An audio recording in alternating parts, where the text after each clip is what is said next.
Hello everyone, my name is Zbricks and welcome to the Halloween special edition episode of the Zbricks Show. If you don't know, the Zbricks Show is a show where I interview different members of the online LEGO community, whether it's through YouTube or Instagram. And today I'm going to be talking to Nick from Ghost Freakin' Talkin'. Would you like to tell us a little bit about yourself and your YouTube channel? Well, good evening, ladies and gentlemen. I am Nick from Ghost Freakin' Talkin', but you might also know me from the Brickhead family. That's right. We started off with the Brickhead family, and we spun off into a sister channel called Ghost Freakin' Talkin'. Basically, you can find us on Instagram and Facebook for Ghost Freakin' Talkin', as well as the Brickhead family. You can also reach us via email if you have a scary story out there. We always like scary stories, and we can read them on the podcast.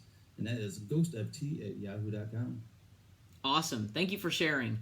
And both Ghost Freakin' Talkin's YouTube channel and Instagram will be linked in the description below, as well as the Brickhead families. So you can go check out all of their stuff, and it's a lot of fun, and it's really great. They've done a lot of cool stuff on both of those channels. So let's see. First of all, when did you start building with Lego, and what were some of your first sets? I never played with Lego as a kid. I was more into the action figures, Ninja Turtles, He-Man. That I'm dating myself actually. Being an '80s child, having all those awesome toy lines, but never got into Lego until probably about 6 years ago, when my kids started really getting into it heavy, and all of a sudden Lego started coming out with these awesome Lego sets that were like '80s themed. Dimensions came out and gave us '80s movies, and you got the Ecto One coming through the Ideas Chamber. That just got me more interested into it, and we decided to start up a YouTube channel to talk about our love of Lego Dimensions, and it just kind of spiraled into way more Lego stuff. That's awesome. One thing I really like about your YouTube channel, the Brickhead family in particular, is that, yes, a bunch of Lego YouTubers do stuff with their family, but your YouTube channel has content with pretty much all of your family members in different series and different videos and stuff, and I find that to be really awesome because there's not many Lego YouTubers out there that have a channel really built around content having to do with most all of their family, and I think that's really cool. So yeah, the kids loved it. Basically why we really started it up is because I'd sit here and watch these YouTube channels. I'm like, we do half this dumb stuff that they're doing. We just don't film it. So the kids were excited, and so each one of them was all about it, and we do it as a family. that's awesome. So obviously, this is the Halloween episode, so we're going to talk about spooky stuff. What is your favorite scary or just spooky Lego theme? My favorite spooky Lego theme has to be Monster Fighters. Monster Fighters was, a beautiful line. It was short-lived, and I don't think it got the recognition that it needed at the time, but now it's like really sought after right now. It really is, and it is a great theme. The Haunted House, for sure, is one of the best Lego sets ever made. Just design-wise, it's a perfect gothic-looking building. And I think it's great. And as my white whale, I do not own the Monster Fighters Haunted House. I had the option. This was back when we first started really getting heavy into Lego. We were at the Lego store for the first time, and there was the Haunted House, and then there was the modular of the Palace Cinema. And my ex-wife at the time, she was like, you can only have one of those. I'm like, all right. So I'm like, all right, well, the Haunted House, they had plenty on the shelf, so I'll get the brand new Palace Cinema. It just came out. And then, tried to get back to the Lego stores, and when I did, the Haunted House was gone. Can't find it online. And next thing I know, it's $500 to buy used out there. Yeah, it really skyrocketed in price, and especially around these Halloween time of year, it's insane what the price is on that set. Yeah, It's definitely. it really is a beautiful set too. I mean, if you haven't seen pictures of it, it's just a beautiful sand green. I mean, so you already know you're gonna love it if it's sand green. But it's a gigantic sand green set. It's probably about the size of a modular, I'd say. Isn't it built on a 32 by 32 base plate? Yeah. It's basically a complete modular. It's a great set. That opens up, I believe. Yes. Like that instead of taking off layers like a traditional modular. Yes. It's absolutely awesome. Just think stereotypical haunted house that you read about in books and see in movies and TV shows, and it just takes all those aspects and makes a perfect set. It's really great. Definitely. And even with the smaller sets and monster fighters, there's great stuff, great figures, and great monsters, great throwbacks, especially if the Frankenstein, Frankenstein's it monster. Had a lot of those Universal classic monsters. Yes. It had Frankenstein. It had the Mummy. It had the vampire. It had even the monster, the creature from the Black Lagoon. Yes. So it got all the classic monsters in there. Werewolf. All of them. Yes. And the vehicles, I mean, that's one theme where I don't mind the wacky looking small vehicles and those vehicle tropes that are now in every theme. Because they're classic looking. It's like with the old timey cars that they included yes. in there. That's exactly what I was thinking beautiful. of. Yeah, they're beautiful. I thought I had sitting on the shelf back here, but something like this. All right, see, like look, this bad boy right here. Yes. Just wacky stuff like that. With a classic old timey look to it, but still pretty cool. Indeed. I mean, it really reminded me of, I don't remember. I think Pharaoh's Quest came before, but I don't remember. But the vehicles are really reminiscent of Pharaoh's Quest in my mind. That's a theme that was around. I'm pretty sure that was before, because I'm pretty sure Pharaoh's Quest is when I was starting to get into Lego. Before we got into Lego's Pharaoh's Quest. Yeah, Pharaoh's Quest had the same kind of style vehicles, and I remember thinking like, these are really similar, but it's just a great vibe. I see the Monster Fighters theme, and it immediately makes me think of going and watching like the 1999 Mummy movie. There you go. It's just like it really feels like these sets were based off of classic horror movies. Oh, definitely. And it's definitely what they did, and I don't know if we're gonna lead into it, but they are possibly they have the license now for the classic monsters because they just released Frankenstein's monster in the Brickhead style from Universal. So maybe canning the Hidden Side line. Maybe they're gearing up to launch a Universal Monsters line. Yes, that would be awesome. I'd love to see more Brickheads too. I'm not a huge fan of those, but I mean, if they brought out the same kind of stuff they did with Frankenstein's monster, I'd be impressed. Oh, definitely. It's really, really awesome. Yeah, man. And then, speaking of Hidden Side, what do you think of Hidden Side? We love Hidden Side. The first wave was phenomenal. Second wave was lackluster, I thought, and this third and unofficial final wave it is better than the second one, but still not better than the first wave. I love the aspect that they put into it with the whole Ghost Hunter thing. I've never played the app just because at the time I had an old phone and I couldn't download the app because my phone was too old. But even when I just got my new iPhone, I still haven't downloaded it because I don't need that aspect of the Hidden Side line, the whole VR aspect to it. The sets alone were good. I like the ghosts and was able to buy multiples of different sets just to build like a ghost army. And I apologize for that. Cats are over here jacking the place up. That is perfectly fine. My dog has barged in through the doors of the office in so many episodes. But it wouldn't be a ghost freaking talking podcast without interruptions from our dog or our cats. It's always something going on. We had we interviewed Mr. Hinkle Draws for our kickoff of 31 Days of Halloween. And yes. The freaking cat jumped on the table and got right in front of the camera, and Kevin's like, "Is that a cat?" You know, it's never a live stream on YouTube or Twitch without a pet interruption. Oh, definitely. Yeah. They always seem to know when you're live streaming. Oh, And definitely. It's perfect. It's like seconds into when we fire up the podcast. It's like, oh, the dog has to go out. Yeah. Yeah. I mean, they're sleeping on the floor, doing whatever dogs and cats do. Next thing you know, they're on your desk and making all sorts of a racket. But Definitely. but yeah. So, aside from spooky themes, what are some of your favorite Lego themes? Favorite Lego themes? I really like the Batman themes. I'm a huge Batman fan. You know, I've got Batman and Joker tattooed on my body. That's how much I love Batman. But as for, I like the one-offs that they do. Kind of like I love the Ghostbusters Firehouse, the Ecto-1. You know, because I'm a huge Ghostbusters fan.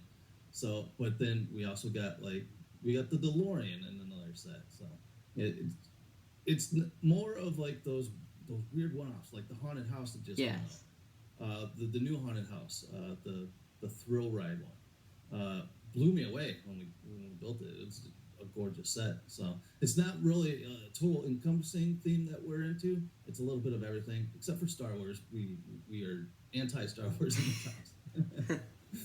And that's perfectly fine. Star Wars has degraded so much over the years. It was good, and now it's just overrated garbage, in my opinion. But that is my opinion, and now everyone's going to hate me for saying it. So, hey, you know, everybody hates us all the time when they come to our channel, and they're like, well, are you going to build the Slave One or whatever, or this or that? And they're like, no. No, because we don't like Star Wars here. We don't like the Wars of Stars. Come on, people. yeah. Are y'all, like, Star Trek fans? Is that it, or you just don't like the Star Wars sets? No, I just don't like the Star Wars sets. Yeah. I don't like the Star Wars movies either. I just think they're so long, drawn out, and boring. You know, I could sit through a Star Trek movie before I could a Star Wars movie. Yeah. I like both. It's not like one or the other. We live in a society where you have to like one thing or the other. You can't like both, but I like both. I'm not really big into like the whole sci-fi space, genre. I'm more into cheesy like 80s horror slasher movies. You know, I could sit down and watch very bad horror movies all day long and not give a care about Star Wars or Star Trek. Yeah. I like those one-off sets too. I think that Ideas is a great representation of that. Oh, definitely. Where you get, I mean, that's where we got the Ecto-1 and the DeLorean. Exactly. It's perfect. And now we're getting all sorts of great sets. We're getting the 1, 2, 3 Sesame Street. We're getting... Oh, I'm jacked for Sesame Street. I am. Definitely a day one order. I don't think I'll buy it, but I'm definitely happy to see at least one thing come out of that, and that's new molds and Ideas sets. That'll be great, especially for the Winnie the Pooh one that they're making, which is another one I'm excited for. Yeah, that's another one that I'll definitely get. Yeah. But, I mean, I've liked what they've started doing with the 18 plus theme, because it really gives me hope. Like, I know Lego won't go and make, like, stuff based off of, like, you know, movies that have inappropriate content or inappropriate content in Lego sets. But with the 18 plus theme, I've got some real hope that we can get more sets from like classic movies or stuff that adults would appreciate more. And that really interests me. I definitely see that happening for sure. We were hosting a table at Brick World Chicago last year. And one of the guys from Lego, he was really impressed with our brickheads of like classic horror movie characters, and he was picking it up and he's like, "Do you mind if I take a bunch of pictures of these?" So he was taking pictures of them, and so we're thinking, could Lego actually, now that they have this 18 plus, can they get these licensed for these classic horror movies? Because he seemed pretty interested in how we did them up.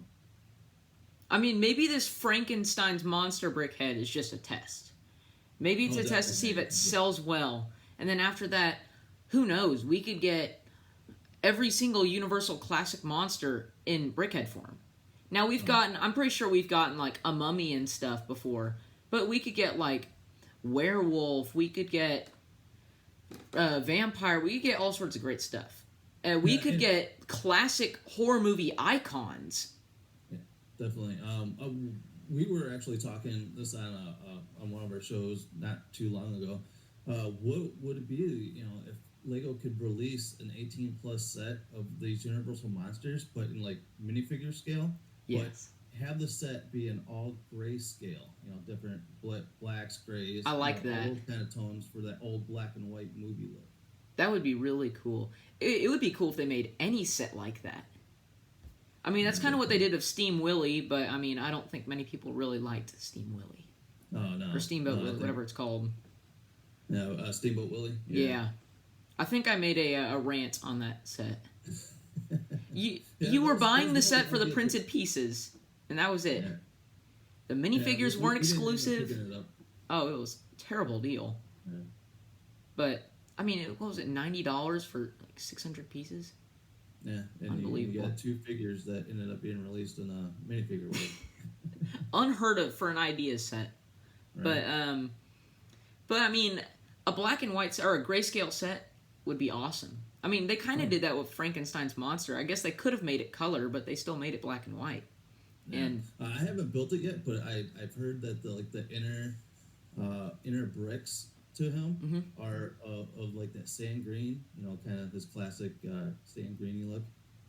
that's awesome. I haven't gotten it, but it's on my wish list right now, so I'll probably be picking it up at some point. And it's definitely on my list too. It's sitting in my Lego shop cart right now. I just gotta check out. Very awesome. You waiting for a sale or a deal on that one? I not really looking for a deal. It's just a matter of I was kind of thinking that maybe they would have dropped like the Sesame Street, set here fast. Kind of how they did with the haunted house. It was like, oh, here's this haunted house. We're gonna release it next week. Yeah, they tend to do that. I mean, it's the best sets just come out of nowhere. Oh yeah, we ended up getting the Nintendo set. That one was pretty bad, pretty badass too. So. Yeah, that's a great set.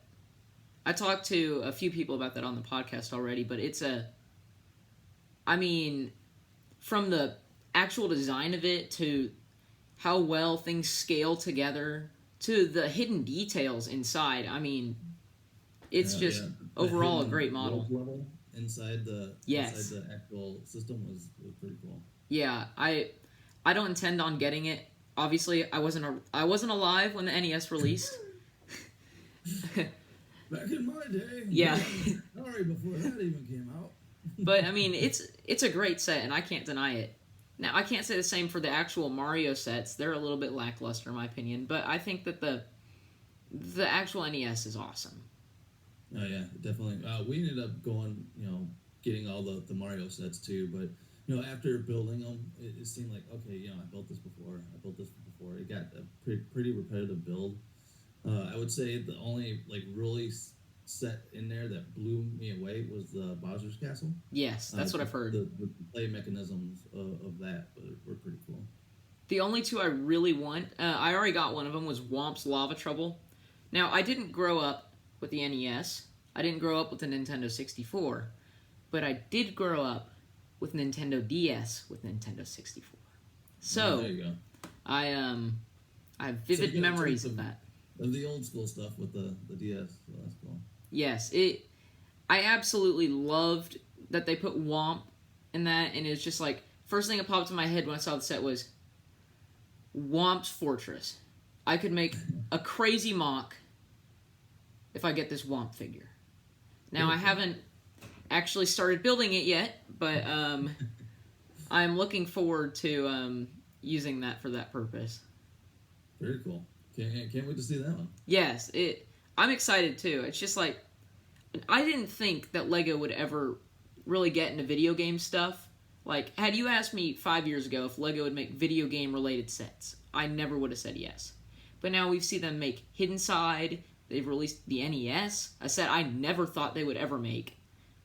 And now they're releasing the Mario sets. It's crazy, and I'm really excited to see what other Nintendo stuff they make next year. Oh, definitely. Yeah. I was really surprised that Nintendo didn't scoop up the Fortnite license with as heavy, as huge as Fortnite is. That they didn't pick up a license to get those sets built. Instead, they went Overwatch instead. Yeah. I mean, now I'm not a Fortnite fan necessarily, but I think that would have sold like hotcakes. It would be the most popular Lego theme of all time, for sure. Definitely, definitely. My kids sit here, they still play Fortnite, and it's like, okay, they put like probably like $1,000 into the freaking game. That's a free game, so it's like, come on, guys, this is getting ridiculous. And they, dang sure that they would drop some money on the sets for sure. I'm sure everyone would. If you can get a kid to buy a $20 Captain America skin, I'm pretty sure they'll go out and drop a $20 on a Lego set. Yes. Man, I mean, I'm just thinking like. Now, I may not be a fan of the game, but they could make some really cool stuff with that. I mean, I love the design, the artistic style for that game, and just from an artist standpoint, I think they could do great stuff with Fortnite if they got the license. And have it like, how they have like the like general box of, was it Minecraft?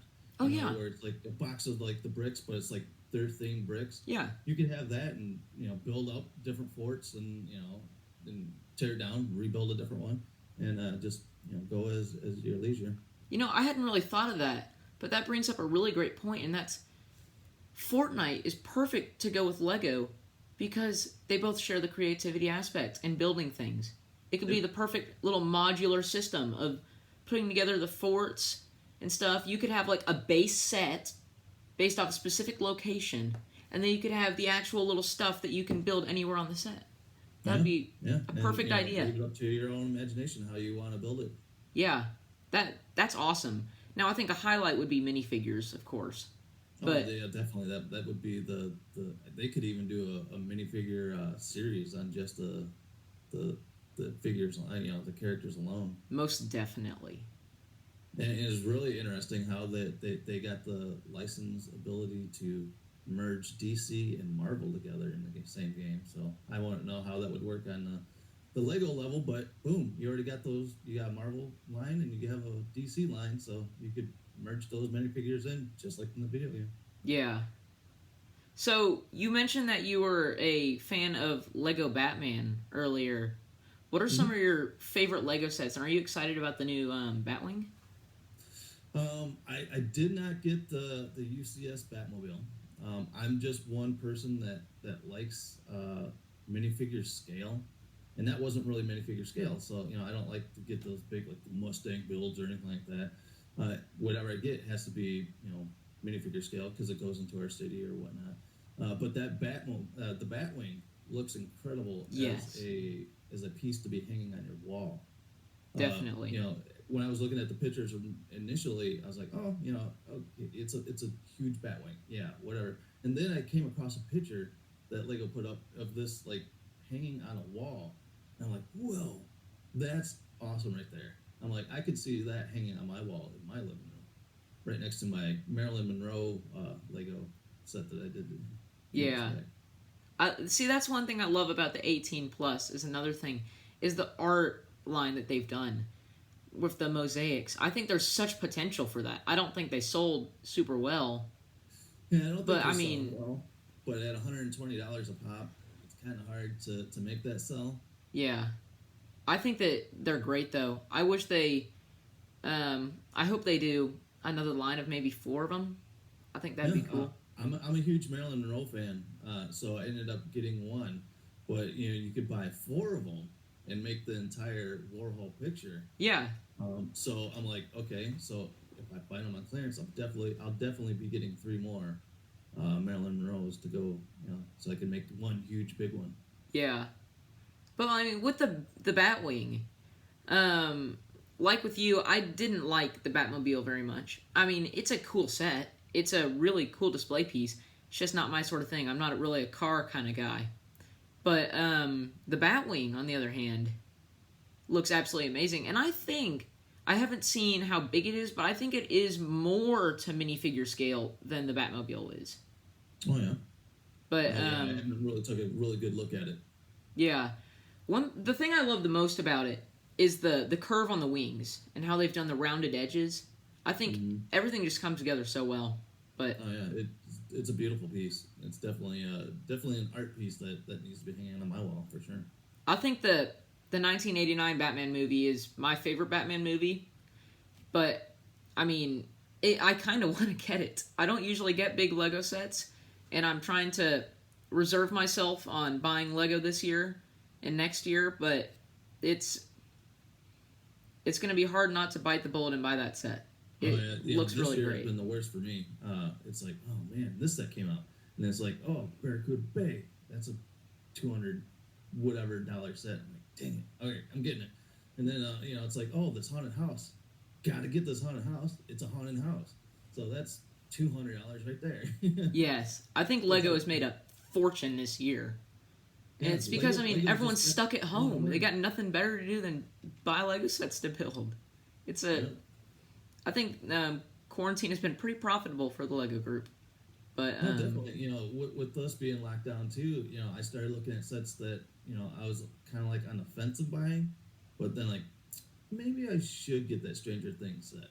So it's like, okay, let's go and get the Stranger Things set. And it's like, just looking at different stuff that we probably would have never bought, we ended up buying because we were locked in and had nothing else to do. And speaking of spooky stuff, that's another great spooky set based off of a spooky show. It's another great one. The Stranger Things set? Yeah. It ended up being a way better set when I was building it than I had anticipated. It was a really cool build. I mean, I'm not very patient at all. I have no patience with repetitiveness, but I didn't find it to be repetitive at all. It was an absolutely awesome build. And what was really cool is that when we were building it, me and my girlfriend were building it because one could build the upper and one could build the under. So, we were building it together, and it was like a race because basically it was like the same build, but backwards. So we were kind of like racing each other to see who could build it faster. Yeah. I mean, that's a great thing about that set, and that's one thing I've liked that Lego's trying to do, is Lego sets for multiple people that are not necessarily designed for that intention, but they provide you with the ability to do that. And I think that's pretty great. Me and my son, we did a live stream when the Nintendo system came out. I built the TV, he built the system because they included two different instruction booklets. So it was a cool dual build there too. Yeah, I think that the Stranger Things set itself, while I think that shows that Lego has great potential for, like I said, more adult-themed sets, I think that it really just goes to show that Lego isn't afraid to take these obscure... It's not an obscure theme by any measure, Stranger Things, but they're willing to take the risks of taking a show with adult themes and making a large D2C to see how it sells. Yeah, I think Stranger Things was kind of like they're putting their toe in the water. Yes. And now it's kind of, that's why we're expanding to Universal Monsters and, the rest of the, crazy stuff that, Lego is kind of reaching out for. Yes, definitely. And, while I would like to see, my second favorite movie of all time is John Carpenter's The Thing. It's, the best horror movie ever, in my opinion. And I think we had an argument about this at one point.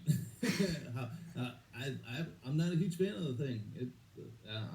It's a good movie, but second best overall. Is that because it's a little too much on the, special effects side, or it kind of gives you that alien feel, and I'm not, and that's another thing. I'm not a huge fan of the Alien movies as well, so. I actually haven't seen any of the Alien movies. That's something I plan on watching this month. I've not seen too many old slasher movies, I'll confess. But I'm planning on watching quite a few this month. I'm going to sit down once the on-demand on my TV brings them all up for free like it usually does. And I'll marathon them all. But I think that, like, I don't think Lego would make sets like that based off... See, that's where I'm conflicted. Because I think that it would sell well if Lego made stuff like that. Oh, definitely. But I don't think they will, because Lego is still a kid's toy, and they can't have stuff like that on their shelves in a Lego store.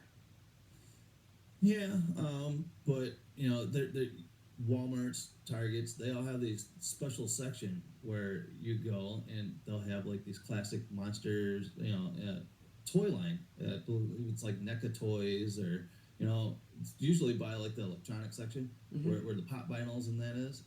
There's a market there for it if they could get those kind of items into that kind of section. I think they definitely could.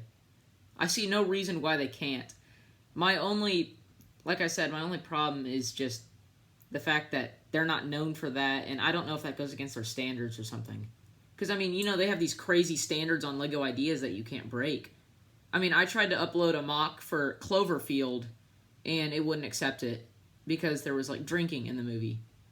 But I mean, I don't know if that goes against their standards, but I would love to see stuff like that. Stranger Things set and included a drunk, sheriff. Yeah, a drunk police officer. Yeah, exactly. I mean,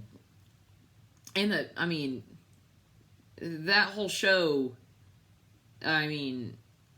has mature stuff in it, and they still made the set. So, I mean, I think they are able to, but I don't know if they're going to. I hope they do, though. Well, they'll see that the money's there, and then Lego will be like, let's do it. Yep. I mean, money is the main driving force for any business. So, because Lego, I think with this whole 18 plus thing as well, is that they've realized that all these kids that came up on Lego are now adults and will pay the adult money for these sets. So if they want to give me an 18 plus set of Freddy Krueger's house, on Elm Street. Yeah, I'll drop $250 on it in a heartbeat. Exactly. I mean, now it's not a scary. Well, I guess it's kind of creepy, but the Ghostbusters HQ is kind of the same story. Yeah, it's a perfect example of that. I don't think many kids my age bought it, but I know there were a ton of adults who went out there and bought it. Yeah, I'm sitting right here next to me. Yeah, and the same with the Stranger Things set. I mean, although it's not an old show, I mean, you had adults that had never built a Lego set before go out and buy this because they're so interested in it. Yeah. I've had a friend recently that has not had too much interest in Lego, but recently went out and bought the Stranger Things set, the Diagon Alley, and the Razor Crest because it's just 3 things they're interested in. And it's very cool. It's all in pop culture right now. Yeah. I think that my final point is I think that they have great potential, and I really hope that they use that potential and create stuff for adult themes. And I really see hope in 18 plus. Oh, yeah, 18 plus. Well, it was funny story is that when we got the haunted house, that was the first 18 plus set. And, we were looking around inside the house. I'm like, I wonder what's making this 18 plus. I'm like, is there like a nudie magazine stuffed in here somewhere or something to make this 18 plus? I'm like, how is this 18 plus? And then while we were building live on our YouTube channel, the haunted house, the actual designer of that set hopped in our chat and was talking to us. And we're asking him, I'm like, well, what's the point? Why is this 18 plus? And basically he said that it's 18 plus because it's just showing our adult fans that we're here for them. That's perfect. That's exactly what they should be doing, and I'm glad they're doing it. I think that's a great note to end this episode on. Thank you all so much for watching this Halloween episode of the Zbricks Show.